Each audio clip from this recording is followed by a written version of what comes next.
केंद्र की मोदी सरकार के बाद अब जो है मुख्यमंत्री भजन लाल की सरकार की ओर से बजट पेश किया जाना है। हालांकि ये बजट एक बार फिर ऐसा देखा गया है कि जो उप मुख्यमंत्री है दिया कुमारी, वह वित्त मंत्री के रूप में बजट पेश करेगी। ऐसा 20 सालों बाद होने जा रहा है, क्योंकि इससे पहले चाहे मुख्यमंत्री वसुंधरा राजे रही हो या मुख्यमंत्री गहलोत रहे हो, दोनों ने अपना बजट वित्त मंत्री के रूप में पेश किया था। लेकिन अब जो है उप मुख्यमंत्री दिया कुमारी बजट पेश करेगी। अब देखना ये होगा कि इस बजट में क्या मिलता है। इन बजट जो सरकार का बजट होगा, राज्य सरकार का, इस बजट से क्या उम्मीदें हैं, खासकर लेक सिटी के लोगों को। हमारे साथ अलग अलग क्षेत्रों में काम करने वाली महिलाएं मौजूद है, इनसे बात करते हैं कि जो बजट आने वाला है, जो सरकार बजट पेश करेगी, इस बजट से वो क्या उम्मीद रखती है, क्या सोचती है। सबसे पहले हम आपसे बात करना चाहेंगे, क्योंकि आप सीए हैं। आर्थिक रूप से जो यूँ कहे कि राज्य तभी मजबूत होता है जब आपकी भूमिका होती है, बजट बनता है तब। तो कहीं ना कहीं आप क्या सोचते हैं कि जो बजट बनने वाला है, जो आने वाला बजट है, उसमें क्या उम्मीद है आपको कि क्या बदलाव होंगे तो राजस्थान का विकास तेज़ी से होगा। आने वाले बजट में हम चाहेंगे कि एम्प्लॉयमेंट बहुत जनरेट हो। बहुत ज़्यादा लोग बेरोज़गार है राजस्थान में, चाहे पिछली सरकार हो चाहे अभी की सरकार हो। बेरोज़गारी की दर कम हुई है, पर जितनी होनी चाहिए उतनी नहीं हुई है। जो अनस्किल्ड लेबर है, अनस्किल्ड मतलब जिनके पास टैलेंट नहीं है, उन्हें अनस्किल्ड लेबर काम देकर के भी हम काम ले सकते हैं और उन्हें पैसा दे सकते हैं। और किसानों पे स्पेशल फोकस होना चाहिए। सैलरीड क्लास, क्योंकि मैं एक सैलरीड क्लास इंसान हूँ, सैलरीड क्लास के लिए मेरी स्पेशली उम्मीद रहेगी कि उनके लिए एम्प्लॉयमेंट जनरेशन हो। एमएसएमई स्कीम पर और ज़्यादा काम होना चाहिए, मीडियम एंड स्मॉल एंटरप्राइजेस पर। ऐसे बहुत सारे लोग हैं जो हमारे घरों में होते हैं, बाइयाँ होती है या फिर छोटे छोटे टीचर्स होते हैं जो घर पे ट्यूशन्स पढ़ाते हैं, सिलाई बुनाई का काम करते हैं। उनके लिए स्पेशल योजनाएं आनी चाहिए सरकार की तरफ से। और कंप्लायंसेस कम होने चाहिए, जो स्टेट कंप्लायंसेस भी होते हैं, जो टैक्स को लेकर के हुआ, चाहे डायरेक्ट टैक्स को लेकर के चाहे इनडायरेक्ट टैक्स को लेकर के, कंप्लायंसेस कम होने चाहिए। जो पेपरबाजी में हम लोग लगे रहते हैं ना, जो काम पर फोकस हमारा कम हो जाता है और पेपर सबमिट करने पर हमारा ध्यान ज़्यादा रहता है, उस पर भी काम होना चाहिए। बिल्कुल, आपने भी कुछ बातें बताई कि जैसे पेपर वर्क कम होना चाहिए। जो स्मॉल जो लोग हैं, यूँ कहें कि जो छोटे काम करते हैं या फिर बिना स्किल के काम करते हैं, कहीं ना कहीं उनके लिए ऐसी क्या योजना होनी चाहिए, क्या सोचते हैं आप कि आज भी बेरोजगारी, अलग अलग तरह की बेरोजगारी कह सकते हैं, चाहे इंडस्ट्री में देखी जाए, चाहे बिना इंडस्ट्री के लोग काम कर रहे हो, संगठित लोग नहीं है, असंगठित लोग जो काम कर रहे हैं, उनके लिए क्या करना चाहिए, खासकर असंगठित लोगों के लिए क्या मानना आपका। असंगठित लोग, जैसे कि हम गांवों की बात करें, गांवों तक बहुत स्कीम्स अभी तक पहुंची नहीं है। पेपर पर है, अखबार में भी रोज़ आता है कि ये स्कीम है जो किसानों तक पहुंचनी चाहिए, बट असल में वो नहीं पहुंचती, वो हम सब जानते हैं। सिर्फ कुछ ऐसे बाउंड्रीज है, जैसे उदयपुर के बाहर भी हम आसपास के गाँवों को देखो तो सारे गाँवों तक योजनाएं नहीं पहुँच पाती है। तो मैं ऐसा नहीं कह रही कि ये सरकार वो लाई है और ये सरकार अब लाएगी, बट योजनाएं हैं, उन्हें पहुंचाने की उम्मीद ज़्यादा रखनी चाहिए। वो जो कियोस्क सेंटर्स होते हैं ना, वो वहाँ तक खोले जाने चाहिए, और शायद खोले भी गए हैं, पर कुछ लोग जो एजुकेटेड नहीं है उनकी पहुँच वहाँ तक नहीं हुई। बैंक्स अभी भी वहाँ पर है, पर बहुत सारे ऐसे लोग हैं गाँव के जो पढ़े लिखे नहीं, तो उन्हें नहीं पता है कि कौन सी योजनाएँ उन पर लागू होती है और जिसका फ़ायदा वो उठा सकते हैं। तो जानकारी, सूचना के अभाव में वो लोग उसका पूरा फ़ायदा नहीं उठा पाते। तो हमें इस पर ध्यान देना चाहिए, मीडिया पर, पब्लिसिटी पर। जैसे आप लोग हैं, आपकी मदद से हम लोग उन योजनाओं को ग्रामीण क्षेत्रों तक पहुंचा सकते हैं, उन्हें बता सकते हैं कि इन योजनाओं का वो लाभ उठा सकते हैं। तो मीडिया और पब्लिसिटी इसमें बहुत अहम योगदान प्रदान करेगी। बिल्कुल, लेक सिटी की बात करें तो लेक सिटी में कई तरह की योजनाएं चल रही है सरकार की तरफ से, लेकिन कहीं ना कहीं आज भी उदयपुर की बात करें तो उदयपुर में स्थानीय समस्याएं, क्योंकि आप बिजनेस से जुड़ी हुई है, आप ट्रेडिंग करती हैं, तो उदयपुर की जो स्थानीय समस्याओं की बात करें तो ऐसी कौन सी समस्याएं आपको लगती है कि उनका निदान होना बहुत ज़रूरी है। क्योंकि कई समस्याएं ऐसी होती है जो पिछले लंबे समय से चल रही है, हालांकि कुछ काम भी हुए होंगे, लेकिन अभी तक वो समस्याएं जहाँ है वहीं पर है। ऐसी कौन सी समस्याएं कि उनका निस्तारण होना चाहिए। हम लोग लेक सिटी उदयपुर से बिलोंग करते हैं, तो हमारी जो खूबसूरती है वो झीलों से है। तो झीलों को लेके और डेवलपमेंट को लेके मैं यही कहूँगी कि लेक सिटी में ऐसा डेवलपमेंट आना चाहिए जिससे ज़्यादा से ज़्यादा पर्यटन की हम सुविधाएं दे सकें, और ये रेवेन्यू जनरेट होकर हमें स्टेट और इवन केंद्र में हम वो पैसा पहुंचा सकें। रोड्स की हालत बहुत बुरी है। मैं अगर अपनी बात करूं तो मैं इसे उस स्टेट की तरह देखना, मतलब उस जगह की तरह लेक सिटी को देखना चाहती हूँ जैसे जस्ट लाइक नॉर्वे। बहुत छोटी सी पॉपुलेशन का छोटा सा शहर है जो बहुत अगर खूबसूरत हो सकता है, और यहाँ नेशनल और इंटरनेशनल लोग घूमने के लिए आते हैं, तो उससे कहीं ना कहीं हमें आर्थिक व्यवस्था में हमें बहुत मदद मिलती है। दूसरी चीज़, एक चीज़ और मैं कहना चाहूँगी कि एजुकेशन को बहुत टॉप लेवल पे बनाई जाए। बेसिक एजुकेशन फ्री कर देते हैं, बेसिक एजुकेशन बहुत लोग लेते हैं, और हॉस्पिटलिटी में भी बेसिक हॉस्पिटलिटी फ्री होती है। तो एक कोऑर्डिनेटर टीम कहीं ना कहीं उन योजनाओं को पब्लिक तक पहुंचा पाए और उनको टॉप एजुकेशन लेवल के लिए गाइडलाइन दे पाएँ, ये मैं बिल्कुल कहना चाहूँगी। और थर्ड चीज़, नारी शक्ति, जिसको केंद्र ने भी सोचा है, और नेचुरल है कि हमारे राज्य सरकार भी इस बारे में सोचेगी, और आपने भी कहीं ना कहीं नारी शक्तियों को बुलाया है। तो नारियों को बिना किसी फॉर्मेलिटीज़ के कहीं ना कहीं उन्हें आगे लाने के लिए एक बजट उनको मिलना चाहिए।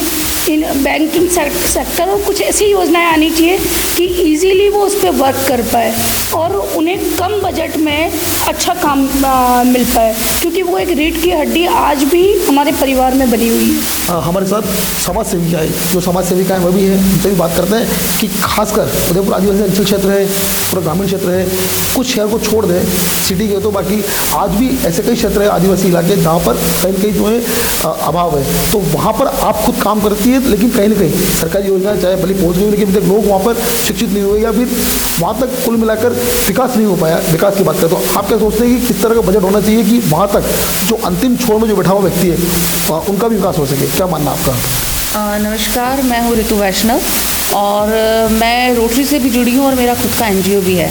तो जब हम काम करते हैं तो हम एक अभाव महसूस करते हैं। वो अभाव है सरकार की पॉलिसीज़ का वहाँ पर एग्जीक्यूशन होना। अगर जैसा कि रक्षा ने बताया कि ऑन पेपर बहुत सारी चीज़ें हैं, बट जब हम ऑफ पेपर बात करते हैं, प्रैक्टिकलिटी में बात करते हैं, तो वहाँ पर वो एग्जीक्यूशन नहीं हो पाता। यही एक वजह है कि रोटेरियंस, लॉयंस और दूसरे जो एनजीओज़ हैं वो फील्ड में आकर काम करते हैं। तो मुझे लगता है कि पूर्व मुख्यमंत्री ने जिस तरह से जल, जमीन और जंगल को, आदिवासी एरिया को मद्देनज़र रख के ग्रामीणों के लिए जो योजनाएं बनाई थी, तो मुझे अपेक्षा है इस बजट से भी कि ग्रामीण क्षेत्र के लिए, किसानों के लिए, श्रमिकों के लिए, इवन ग्रामीण महिलाओं के लिए कुछ ऐसी योजनाएं लेकर आएँ जिससे कि ग्रामीण महिला भी अपने आप को इंडिपेंडेंट बना सके। हम बात करते हैं वोकेशनल स्किल की, हम बात करते हैं कि उनको खुद को ऐसा कुछ सिखाया जाए जिससे कि वो अपने पैरों पे खड़ी हो सके। ज़रूरी नहीं है हर महिला शहर में आकर नौकरी कर पाए, तो उनको अपना खुद का बिजनेस स्टार्ट कर सके। ऐसी बहुत सारी योजनाएं हैं और उसके ऊपर सरकार को ध्यान देना चाहिए। और रोजगार के ऊपर भी बहुत ज़रूरी है, शिक्षा के ऊपर भी बहुत ज़रूरी है ध्यान देना। तो क्योंकि मैं खुद शिक्षा के क्षेत्र से हूँ, तो जिस तरह से केंद्र सरकार ने तो बोल दिया है कि हम बोर्ड एग्ज़ाम्स को हटा रहे हैं, हम नई पॉलिसीज़ ला रहे हैं। तो नई पॉलिसीज़ लाना आसान काम नहीं है, लेकिन अगर आप ला रहे हैं और आपने चैलेंज लिया है तो मेक श्योर कि आप क्वालिटी एजुकेशन पर ज़रूर फोकस करिए। तो राज्य सरकार से भी मेरी यही उम्मीद है। बिल्कुल। एक बात आपसे और जानना चाहूँगा कि उदयपुर संभाग एक ऐसा संभाग है या जो आदिवासी जिले हैं जहाँ पर पूरे राजस्थान के 60% एनजीओ केवल यहाँ काम करते हैं। उदयपुर और बांसवाड़ा का संभाग, क्योंकि बांसवाड़ा अलग हो चुका है, फिर भी यहाँ कहीं ना कहीं आज भी विकास का अभाव है। इसके पीछे क्या कारण मानते हैं आप, क्या मानना है? जी, बहुत अच्छा सवाल है, बिकॉज़ ये चीज़ हम भी फेस करते हैं। फॉर एग्जांपल कि हमने कोई एक प्रोजेक्ट लिया है 5 साल के लिए, 5 साल तक हम उसके ऊपर वर्क करते हैं, उसको इस्टेब्लिश करते हैं। जब छठे साल जाकर देखते हैं तो वो फिर से उसकी वही दयनीय स्थिति हो जाती है। उसके लिए भी एक ये रीज़न मैं सरकार को ही देना चाहूँगी कि हम जो एनजीओ वाले लोग हैं, हम तो जाकर उसको एज अ प्रोजेक्ट काम करते हैं, उनको डेवलप करने की कोशिश करते हैं, बट ऐसी कोई भी एक निर्धारित योजना नहीं है जो कि उसको मेंटेन कर सके। तो कम से कम ऐसी कुछ योजनाएं हो जो कि ग्रामीण व्यक्ति जो है उनको शिक्षित कर सके, उनको अवेयर कर सके, उनके ऊपर ध्यान दे सके, उनके ऊपर फोकस कर सके। और जो वहाँ के जो लोकल एडमिनिस्ट्रेटर्स हैं, एटलीस्ट उनको ये एक डंडा पड़े कि भाई you have to do this, क्योंकि हम आकर काम कर रहे हैं बट आप उस पर ध्यान ही नहीं दे रहे हैं, तो कहीं ना कहीं जिम्मेदारी आपको खुद को भी लेनी पड़ेगी। बिल्कुल। हमारे साथ राजनीतिक क्षेत्र से जुड़ी हुई महिलाएं भी हैं, इनसे बात करते हैं कि आप खुद बीजेपी से है, क्या उम्मीद करती है? पहला बजट आएगा, इस बजट को उप मुख्यमंत्री, वित्त मंत्री के रूप में पेश करने वाली है रिया कुमारी, और सरकार पूरी बदली है, सारे मिनिस्टर्स लगभग बदल चुके हैं। तो इस बार क्या उम्मीद रखते हैं आप कि कितना नया बनाएगा बजट में? ये बजट बहुत महत्वपूर्ण बजट है, क्योंकि आपको पता है इसके बाद वापस चुनाव है और ये साल पूरा चुनावी साल है। अभी एमपी के चुनाव है, उसके बाद नगर परिषदों के चुनाव है, नगर पालिका के चुनाव है। तो ये चुनाव बहुत महत्वपूर्ण है और हम ये चाहते हैं कि हमने जो जो वादे किए उन वादों के साथ हम इस वादों को पूरा करें और इसमें बजट में हमारी वो करें, क्योंकि सबकी परिकल्पना यही है कि चुनाव में जो वादे किए वो वादे पूरे हों और उस परिकल्पना के साथ बजट पेश हो। एक बात और है कि पूर्व वक्ताओं ने कहा है कि स्वावलंबी बनना चाहिए, महिलाओं को आगे आना चाहिए। ये बात सही है कि स्वयं सहायता केंद्र बने हुए हैं, स्वावलंबी योजना बनी हुई है, अभी जगह जगह सब जगह कैंप लगे हैं। अभी विश्वकर्मा योजना चालू की है कि जो लड़कियां सिलाई कर रही है, जो ब्यूटी पार्लर का कोर्स कर रही है, जो अपने घर में ऑर्नामेंट्स बना रही है या कोई घरेलू सामान बना रही है, उन सब के लिए भी एक फॉर्म भरे जा रहे हैं और उसके तहत उनके पास ये चीज़ है तो सरकार उनको पैसा देगी। पर ये सबसे बड़ी बात है कि जनता तक ये संदेश जाए। तो जनता क्या होती है कि मीडिया भी जागरूक है, सब जगह बोर्ड भी लग रहे हैं, होर्डिंग भी लग रहे हैं, पर हमको कौन सी योजना कब लेनी। जैसे आज की बात बताऊं, आज अभी एक प्रोग्राम चल रहा है हमारा गोपालपुरा में, है ना, वहाँ सब महिलाएं। अब एक महिला ने भरा सिलाई तो दूसरी हाँ मैं भी सिलाई में फॉर्म भरूँ। ये बात नहीं होनी चाहिए। आपको कहाँ किस चीज़ में इंटरेस्ट है, अगर आप लाइन सही लोगे तो सही चलेगी। और जहाँ प्रोजेक्ट की बात है, सरकार के ऐसे बहुत सारे प्रोजेक्ट चल रहे हैं जो चलते रहते हैं, जो स्वास्थ्य के लिए देखा जाए, प्रशिक्षण के लिए देखा जाए, बहुत सारे जैसे हम कहते हैं कि जीवन धारा योजना जो चल रही है, जो सेल्फ हेल्प ग्रुप चल रहे हैं, जो बीपीएल महिलाओं के लिए प्रोग्राम चल रहे हैं, ऐसे बहुत प्रोग्राम चल रहे हैं और सरकार उसमें पैसा भी दे रही है। सबसे बड़ी बात ये है कि हम कौन सा प्रोग्राम कब लें, क्योंकि ये स्थायी प्रोग्राम है, लंबे प्रोग्राम नहीं है, छोटे छोटे प्रोग्राम है, छोटे छोटे टाइम के लिए चलते हैं और उसके ऊपर लोन मिलते हैं। तो अगर ये प्रोग्राम के साथ देखा जाए तो बजट में ये सब भावना होनी चाहिए। सबसे बड़ी बात है कि इस बजट में पेट्रोल और महंगाई को लेके जरूर से फोकस होना चाहिए। ये मेरा बिल्कुल, आपने महंगाई की बात करी, लेकिन मैं एक चीज़ और फोकस करना चाहूँगा, महिला सुरक्षा। इससे पहले जो सरकार थी उस पर कई आरोप भी लगे, बीजेपी ने खुलकर आरोप लगाए कि महिला सुरक्षा के ऊपर सरकार काम नहीं कर रही, जिसकी वजह से लगातार महिला अपराध बढ़ रहा है। आप बीजेपी से तो क्या सोचते हैं कि सरकार महिला अपराध पर क्या काम करेगी, या कौन सी नई योजना लेकर आएगी ताकि महिला अपराध कम हो सके, क्या मानना आपका? महिला सुरक्षा की जो बात कर रहे हैं कि लास्ट टाइम जो इस पर अपराध हुए थे, आज सारे कानून महिलाओं के और सारे कानून महिलाओं के होते हुए पुलिस प्रशासन, कोर्ट कचहरी सब महिलाओं की तरफ देख रही है। पर कहीं हमको ये भी महिलाओं को सोचना पड़ेगा कि कहीं हम कानून का दुरुपयोग तो नहीं कर रहे।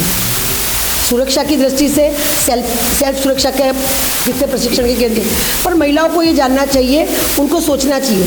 एक सबसे बड़ी बात है यूज़ और मिसयूज़।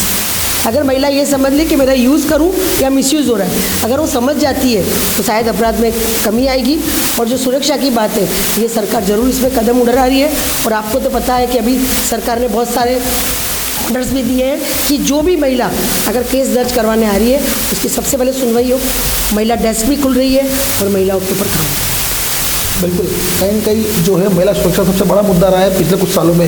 जिस तरह से राजस्थान में अपराध बढ़े हैं, उसके बाद कहीं न कहीं ये माना जा रहा है कि राजस्थान में जो है जिस तरह की अपराध की श्रेणी बढ़ी है, उससे आम जन भी चिंतित है और लोग भी चिंतित है, क्योंकि अपराध धीरे धीरे अलग अलग तरीके से बढ़ता जा रहा है। हम इस चर्चा को आगे जारी रखेंगे, रुकेंगे यहाँ एक ब्रेक के लिए।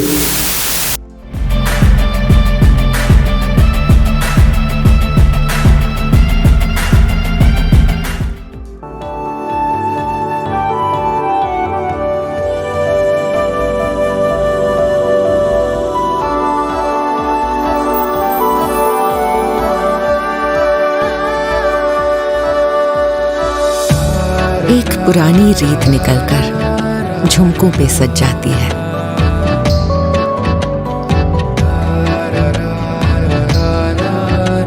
जिस दीपक को छू लेती हूँ वो बाती इथलाती है।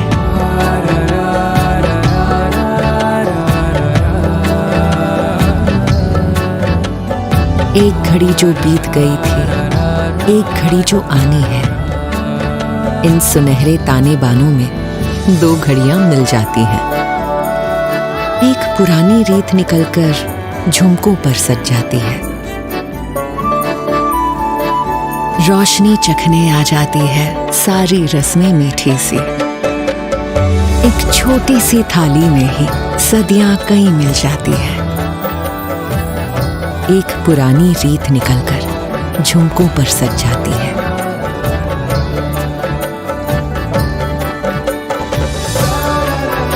ये रीत पहनकर रात सजा दे, यूं दिवाली को रिवाजों से मिला दे। तनिष्क प्रेजेंट्स धरोहर।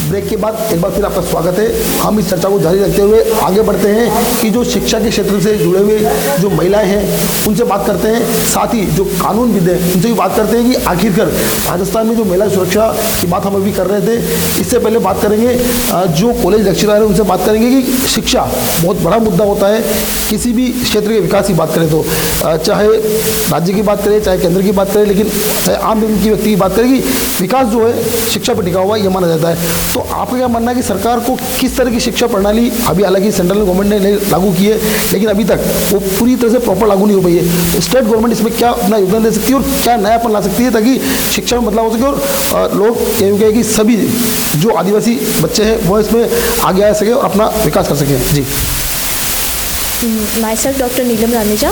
शिक्षा की अगर हम बात करें तो शिक्षा में आप सबसे पहले मुद्दा ले लीजिए कि जो आप NEP की बात कर रहे हैं, नेशनल एजुकेशन पॉलिसी जो आपने लगाई है, अब अपन को भी पता है कि किसी भी सिलेबस को चेंज करने में 1 ईयर लगता है। तो अब आप जब नेशनल एजुकेशन पॉलिसी को अप्लाई करेंगे तो उसमें भी टाइम लगेगा, पर उसको अप्लाई करने से पहले आप उसके बेसिक फैक्टर्स पे काम करें। जहाँ बात करते हैं हम बच्चों की, तो उसमें आपने RTE के जैसे आप सुविधा दे रहे हैं, उसी तरह से आप एजुकेशन पॉलिसी में जो आपका प्रैक्टिकल नॉलेज है, आप थ्योरी पूरा जो सिलेबस है वो थ्योरी में कवर होता है। अगर आपको आज की जो न्यू जनरेशन है उसको आपको एम्प्लॉयमेंट की जो अपनी केंद्रीय सरकार बात करती है, स्किल डेवलपमेंट की, MSMEs की बात करती है, तो उन सबको अप्लाई करने के लिए आपको बेसिक से ही उनको प्रैक्टिकल नॉलेज देने की ज़रूरत है। तो मैं यही कहूँगी कि थ्योरी से ज़्यादा प्रैक्टिकल नॉलेज पे ज़्यादा फोकस किया जाए। एजुकेशन में ऐसे प्रैक्टिकल नॉलेज स्किल्स को भी एक डिग्री और डिप्लोमा की तरह उसको चलाया जाए। आज कई सारे कोर्सेज चल रहे हैं, चाहे आप IT सेक्टर्स में चले जाए, कंप्यूटर को लेके हैं, प्रोफेशनली आप पार्लर या स्किल डेवलपमेंट में चले जाएं तो उसमें जो महिलाएं हैं, जो घरेलू महिलाएं, उनके लिए भी कोर्स चलाए जा रहे हैं। बस एक बात आती है कि लेक ऑफ अवेयरनेस। तो अवेयरनेस की जो जब बात करते हैं उसमें आप कैंप लगा के, आप जागरूकता का अभियान करके हर एक तक ये योजनाएं और योजनाओं की जानकारी जब सब तक पहुँचेगी और उसके बाद वो रजिस्ट्रेशन होंगे, तब जाके शायद हम उस पर कुछ कार्य कर पाएंगे। अब आप बात करते हैं फॉर्म्स की, सरकारी नौकरी की, रोजगार की जब हम बात करते हैं, फॉर्म्स निकलते हैं, एक सीट पर आपका जो एप्लीकेशन कैंडिडेट बैठता है वो कितनी संख्या में बैठता है ये सभी को पता है। उसके बाद पेपर आउट हो जाना, ये कई सारे मुद्दे हैं जो बार बार रिपीट हुए हैं, ये सभी को पता है। पर अब जो बजट हो वो उसमें इस तरह से हो कि एक सीट पर जो कैंडिडेट की संख्या है उनको लिमिट उनकी तय कर दी जाए, ताकि जो कैंडिडेट है उनको भी पता हो कि हमें अपनी सीट के लिए हम जो फाइट कर रहे हैं वो कम संख्या में हैं और ज़्यादा से ज़्यादा जो बच्चे इसकी तैयारी कर रहे हैं उनको इनका बेनिफिट मिल पाए। बिल्कुल, अभी आपने एक बात कही कि जो सीट पे जो फाइट कर रहे हैं वो कम होना चाहिए, क्योंकि लेकिन जिस तरह से पॉपुलेशन बढ़ रही है, यूँ कहें कि कंपटीशन भी बढ़ रहा है, तो उदाहरण के तौर ले लें तो बीएड एक ऐसा सब्जेक्ट, ऐसा फील्ड है बीएड कि जहाँ पर प्रति 1 साल में लाखों बच्चे निकलते हैं। तो किस तरह से कंपटीशन कम होगा, इसके लिए सरकार को कौन सी योजना है या किस तरह की योजना पर फोकस करना चाहिए? अगर हम बीएड की बात करें तो बीएड में भी ये है कि सभी बच्चे बीए के बाद में बीएड कर सकते हैं, मगर उसमें भी 3 होती है, आपकी ग्रेड पे चलता है, 1st, 2nd, 3rd ग्रेड। तो उसमें सरकार को ऐसी योजनाओं की मेन है कि 3rd ग्रेड, 2nd ग्रेड और सबका रहता है 1st ग्रेड, तो उसको स्टेप वाइज सरकार लागू करती है। तो उसमें सभी बच्चों को एक ही बीएड की तरफ फोकस न करके अभी काफ़ी सारे बच्चों में 3rd ग्रेड के लिए भी थोड़ा क्रेज़ आया है, जो कि हमेशा 1st ग्रेड के लिए हुआ करता था। तो बजट में कुछ ऐसा लाया जाए कि सभी बच्चों का जो रुझान है वो सभी ग्रेड में हो, इक्वली उनका रुझान बढ़े, जिससे वो एक ही ग्रेड पे या बीएड पे ही फोकस न कर सभी ग्रेड में बराबर की तैयारी करके और किसी न किसी पोस्ट पे लग जाए। अगर उनको ग्रेड वाइज पोस्ट मिलने लगी और पोस्ट पे सभी की सैलरी और जो अपन बात करते हैं बेनिफिट्स की, वो सारे अगर इक्वली मिलने लग गए तो सभी बच्चे बीएड की तरफ नहीं जाएंगे। इसमें भी यही है कि एक बच्चा बीएड कर रहा है तो सभी को बीएड करनी है, तो इसकी भी अगर आप सभी ग्रेड की, सभी आगे भी इसके एजुकेशन लाइन में RPSC लेक्चरर की आगे भी पोस्ट है, तो इन सब की अगर जागरूकता फैलाई जाए तो डेफिनेटली बीएड की जो कैंडिडेट की संख्या है वो कम हो जाएगी। बिल्कुल, हमारे साथ कुछ कानून की ज्ञाता भी मौजूद है, उनसे बात करते हैं कि किस तरह के कानून बनने चाहिए। खास बात यह है कि जो एक महिला अपराध को रोकने के लिए हो या फिर दूसरे अपराध जो उनको रोकने के लिए किस तरह के कानून बनने चाहिए ताकि अपराध कम हो और विकास ज़्यादा हो। क्या मानना आपका? मेरा नाम हिना है, एडवोकेट हूँ मैं डिस्ट्रिक्ट कोर्ट में। मेरा मानना ये है, सबसे पहले तो लेडी एडवोकेट जो भी हैं उनको अपना स्टैंड लेना आना चाहिए। हर चीज़ के लिए स्टैंड लो, हर चीज़ के लिए लड़ो, किसी भी चीज़ के लिए पीछे नहीं हटना, क्योंकि कोई भी है ना सीख के नहीं आया। दूसरी बात ये है, कोई भी लेडी है, कोई भी चाहे लड़की है चाहे लेडी है, उसको अपनी आवाज़ उठाने का अधिकार है, हक है, जीने का भी अधिकार है, सिर्फ कागजों तक नहीं, लाइफ में भी। तो वो अपनी आवाज़ को उसको उठाना चाहिए, ना कि ये ना घर के और परिवार के या फिर रिश्तेदारों या दोस्तों के दबाव में आके कोई भी ऐसी अनहोनी या कोई ऐसी चीज़ को अपने को छुपाना चाहिए। सिर्फ एडवोकेट होने के नाते नहीं, एक इंसान होने के नाते भी आपको सबको सपोर्ट करना चाहिए कि वो कोई भी इंसान, कोई भी लेडी दब के ना रहे। दूसरी बात ये है कि मैं ये कहना चाहती हूँ कि जो भी हम न्यू एडवोकेट्स हैं, हमने जब पढ़ाई की तब से वो एजुकेशन और जो फिज़िकल एजुकेशन आप कह लो जो फील्ड में, उसमें ज़मीन आसमान का फ़र्क है। जो फील्ड में है वो हमें एजुकेशन में नहीं सिखाया गया, ना कि एक रिपोर्ट भी देना एक बेचारे न्यू एडवोकेट को नहीं आता होता है। तो बेसिक नॉलेज देना बहुत ज़रूरी है, चाहे वो कॉलेज में दो, चाहे आप एक सेमिनार ऑर्गेनाइज़ करो जिसमें पहले बताया दिया जाए कि भाई कॉलेज एजुकेशन और जो फील्ड वर्क है उसमें जो फ़र्क है वो आपको समझाया जाए। उसके बाद मैं आपको ये भी बताना चाहती हूँ, जो भी न्यू एडवोकेट्स हैं उसके लिए ना फील्ड में वर्क करना स्टार्टिंग में इतना हार्ड होता है, जो सीनियर के अंडर वो लगता है, उसको ये नहीं पता होता करना क्या है, वो उसने सिर्फ यही देखा होता है जो मूवीज़ में होता है। लेकिन ओरिजिनल लाइफ, जो ओरिजिनलिटी है वो फील्ड में आके उसको पता चलता है, कोर्ट के अंदर आके उसको पता चलता है कि हो क्या रहा है, कैसे होता है। उसको 4 साल तक तो यही समझ में नहीं आता हो क्या रहा है। फिर अगर वो कैसे, जैसे मैं उनकी बात नहीं कर रही जिनके पेरेंट्स या सिस्टर ब्रदर इस फील्ड में है, मैं तो उनकी बात कर रही हूँ जो न्यू हैं, जिन्होंने कभी वकालत के बारे में सुना भी नहीं था और उन्होंने वो फील्ड चॉइस की। उनके लिए ही, सिर्फ उनके लिए नहीं, चाहे कोई भी भाई बंधु है, मैं उनके लिए भी बोल रही हूँ कि उनके लिए भी है ना एक ऐसा ऑर्गेनाइजेशन होना चाहिए या ऐसी शिक्षा होनी चाहिए जहाँ से आपको स्टार्टिंग में बताया तो जाए कि ये फील्ड में है क्या, आपको यहाँ से कहाँ लेके जा सकते हैं, कौन सी फील्ड आप चॉइस कर सकते हो। ये नहीं कि सिर्फ आप एक प्राइवेट एडवोकेट तक ही सीमित रहो, ऐसा ज़रूरी नहीं है। पीपी होते हैं, कितने एडीजी होते हैं, आप जज बन सकते हो, कैसे आईपीएस की भी एग्ज़ाम दे सकते हो। मतलब ये सारी चीज़ें आपको बताना ज़रूरी है, चाहे वो कोई शिक्षा अधिकारी है, चाहे टीचर है, ये कॉमन चीज़ें हैं जो पहले ही बच्चे को बताना चाहिए। बिल्कुल।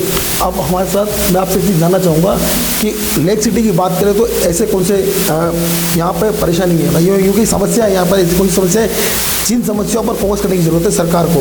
राज्य सरकार उन समस्याओं पर फोकस करे, क्योंकि आप एडवोकेट हैं, कोर्ट में आपके सामने कई तरह के मामले आते हैं लगातार, तो ऐसी कौन सी प्रमुख समस्याओं की बात करें कि उन पर सरकार फोकस करे ताकि उनसे निजात मिले और यहाँ के जो लोग हैं उनको फ़ायदा हो सके। डॉक्टर सैयद रिजवाना रिजवी, अभी मैं बाल कल्याण समिति में सदस्य भी हूँ, जेजेबी मेंबर। जैसे यहाँ पर बहुत ही ज़्यादा ग्रामीण इलाका है, तो ग्रामीण इलाके में क्या होता है कि बचपन में शादी कर लेते हैं, यहाँ पे शादी तो करते नहीं, लिव एंड रिलेशनशिप का सिस्टम बहुत ही ज़्यादा चल रहा है।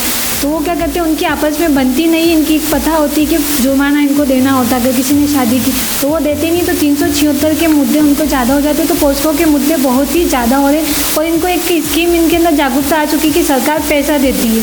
जैसे कि पोक्सो का मुद्दा हुआ, सामने वाली पार्टी पैसा नहीं दे रही है तो ठीक है, कोर्ट में केस कर दो, सरकार पैसा देती है। तो 376 के मुद्दे इतने ज़्यादा हो चुके हैं, तो इनको मैं चाहती हूँ कि एक पुलिस के अंदर एक डेस्क बनाए जहाँ पर इनको समझाए, जो अलग से इसका एक बजट निकाले, जो एक जितने भी महिलाओं को जुड़े हुए या 376 के जो मुद्दे हो रहे हैं इसके लिए एक अलग से बजट तैयार करके एक अलग से जॉब, जैसे बेरोजगार भी मिलेगा युवाओं को इससे, और एक अलग से डेस्क तैयार होगी, तो वहीं पर पुलिस में ही इनकी समझाइश करके आपस में एक दूसरे को समझाए करके वहीं पर मुद्दा निपट जाए। क्योंकि जैसे ही कोर्ट में वो फाइल होता है तो उससे कितना समय बर्बाद होता है। एक तो पीपी वहाँ पर उसके बयान करवाता है, प्लस डॉक्टर अपनी नौकरी छोड़ के बयान देने आता, और लास्ट स्टेज क्या होती है, दोनों में कंप्रोमाइज़ हो जाता है और केस फाइल क्लोज हो जाती है। तो इससे कितना समय खराब हो रहा है, प्लस देश का पैसा वेस्ट हो रहा है। तो मैं चाहती हूँ कि सरकार चाहे कि पुलिस में एक ऐसा डिपार्टमेंट नियुक्त करे जो सिर्फ इस बात को लेकर फोकस करे कि सिर्फ जो ये मामले हो रहे हैं उसको वहीं पर निपटाया जाए, और दोनों को आपस में समझाइश करके, ताकि समय भी बचेगा और पैसा भी बचेगा। बिल्कुल, आपने जो मूल बात की आदिवासी क्षेत्र की, ये बात कही कि किस तरह से वहाँ पे लगातार जो है मामले बढ़ रहे हैं। 374 के मामले इसलिए होते हैं कि एक पक्ष पैसा देने को मजबूर नहीं होता है। बिल्कुल, मैं आपसे इसी बात को आगे बढ़ा रहा हूँ, बिल्कुल इसी बात को आगे बढ़ा रहा हूँ, क्योंकि लिव इन रिलेशनशिप यहाँ की एक प्रथा रही है। लेकिन आप पूरे शहर की बात करें, अब लेक सिटी की बात करूँ तो लेक सिटी में ऐसे कौन से मुद्दे हैं, ये तो रही बात ग्रामीण क्षेत्र की। उदयपुर शहर की बात करें, उदयपुर शहर में ऐसे कौन से मुद्दे जिन पर सरकार को फोकस करना चाहिए? लूट के मुद्दे हो गए, बहुत ज़्यादा लूट हो रही है। क्यों हो रही है? क्योंकि उनके पास रोजगार नहीं है। रोजगार अगर सरकार उनको दे दे तो ना तो इतना बिजी हो जाएंगे, उनको ऐसा कोई काम दे दे तो बिजी हो जाएंगे, तो वो इस अपराध की ओर नहीं बढ़ेंगे। एक बार फिर मैं आपके पास आना चाहूँगा कि आपने भी एक बात कही कि डेवलपमेंट पिछली सरकार ने भी किया, इस सरकार से आप उम्मीद कर रहे हैं, लेकिन आप एनजीओ के साथ साथ राजनीतिक क्षेत्र में भी काम करती हैं, तो आपका क्या मानना है कि किस तरह का बजट होना चाहिए सरकार की जो आम जन तक या गरीब लोगों तक पहुंच सके, उसका फ़ायदा उनको मिल सके? जी, मुझे लगता है कि जब हम बजट की बात करते हैं और तो जो अच्छी योजना ऑलरेडी चल रही हैं, तो आने वाले सरकार चाहे वो किसी भी पक्ष की हो, लेकिन उनको उन योजनाओं को कंटिन्यू करना चाहिए। पूर्व मुख्यमंत्री जी ने बहुत सारी ऐसी योजनाएं दी हैं जिससे कि आम जनता को बहुत सारे बेनिफिट्स मिले हैं, चाहे वो स्वास्थ्य के चिरंजीवी योजना हो, चाहे वो गैस सिलेंडर की हो, चाहे वो बिजली के बिल में रिलैक्सेशन हो, चाहे पानी का हो, चाहे अनाज का हो, बहुत सारी योजनाएं दी हैं। और जैसे ही सरकार का परिवर्तन हुआ तो सभी के मन में ये सवाल ज़रूर था कि जो हमें बेनिफिट्स मिल रहे हैं तो उसका क्या होगा। तो मैं भी खुद भी बहुत ही इच्छुक हूँ ये देखने के लिए कि आने वाले बजट में उन सभी योजनाओं का क्या होगा, और अगर वो कंटिन्यू नहीं होती हैं तो ऐसी कौन सी आकर्षक योजनाएं लेकर सरकार आने वाली है जिससे कि एक आम जनता को, एक ग्रामीण जनता को बहुत ज़्यादा बेनिफिट्स मिलेंगे। बिल्कुल, मैं आपसे एक लास्ट सवाल पूछना चाहूँगा कि सबसे बड़ा मुद्दा उदयपुर का रहा है 40 सालों से हाई कोर्ट बेंच का, क्योंकि ये मुद्दा मैं बार बार इसलिए उठाता हूँ कि ये मांग आम जन की मांग है। इस बात को इसलिए करना पड़ता है कि चाहे बीजेपी रही हो चाहे कांग्रेस रही हो, मैं दोनों पार्टी की बात करता हूँ कि किसी ने भी इस बात को पुरजोर तरीके से उठाया। इसके पीछे क्या कारण मानते हैं आप? इसके पीछे ये कारण है कि जो जयपुर में हाईकोर्ट खुली हुई, जोधपुर में खुली, तो वो लोग नाराज़ हो जाएंगे, ये सरकार सोचती है, जबकि ऐसा कुछ नहीं। आजकल डिजिटल भारत हो चुका है, तो मैं चाहती हूँ मुझको हाईकोर्ट नहीं चाहिए, कोई बात नहीं, ऑनलाइन कर दीजिए, हम ऑनलाइन भी उसमें अपील कर देंगे। लेकिन सरकार फिर भी नहीं कर रही, क्यों? क्योंकि एक राजनीतिक मुद्दा होता जा रहा है। बिल्कुल, आपने देखा कि किस तरह से इन्होंने ये बात स्पष्ट की कि जो उम्मीदें हैं अगर सरकार इनकी उम्मीदों को पूरा करती है तो लेक सिटी के लोगों को फायदा होगा। साथ ही जो सबसे बड़ा मुद्दा लेक सिटी का है, पिछले 40 सालों से जो चला आ रहा है हाई कोर्ट बेंच का, उस मुद्दे पर भी इनका मानना है कि सरकार की केवल इच्छा शक्ति होगी तो हो सकता है काम पूरा हो जाए। वहीं दूसरी ओर महिला सुरक्षा के ऊपर भी कई तरह के सवाल खड़े हुए हैं, क्योंकि कुछ महिलाएं जो कानून बने हुए हैं उनका दुरुपयोग भी करती है। कुल मिलाकर जो है बहुत सी उम्मीदें हैं सरकार से। महिला वर्गों की जो बजट आ रहा है वो बजट ऐसा है कि महिला वर्ग के साथ साथ सभी को उसका फायदा मिले। अब देखना ये होगा कि जो बजट आता है उससे आमजन कितना संतुष्ट हो पाता है।